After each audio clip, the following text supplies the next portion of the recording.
para colocar. Exatamente como ele fez aí. Exatamente. Ele levanta a perna que vai ser atingida. Exatamente. Ele levantou e ele levantou, o detalhe ali é que ele não levanta muito, olha. Ele levanta pouco, ou seja, a canela do Anderson pega no joelho dele, que é muito mais forte. E acaba... Eu fiquei nessa dúvida, se foi na canela ou se foi no joelho, um pouquinho para baixo do joelho ali. Foi um pouquinho para baixo do joelho, assim, o que é uma parte muito forte do nosso corpo, ainda mais assim, nessa posição de quase 90 graus. A defesa, você tirar o pé do chão é exatamente para tirar o impacto do golpe com o teu pé apoiado no chão. Normalmente o chute, a técnica do chute é você bater com a canela. E a defesa também é essa, você colocar, defender com a sua canela.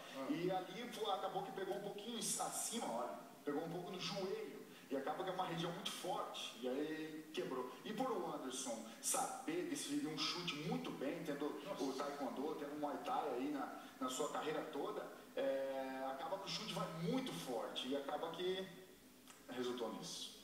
A potência desse chute é uma coisa extraordinária. Isso, o Anderson já é acostumado a chutar, ainda mais esse chute curto, esse chute por dentro, assim, da perna, machuca bastante, e é uma coisa que ele usa muito durante as lutas e vai com uma potência realmente forte.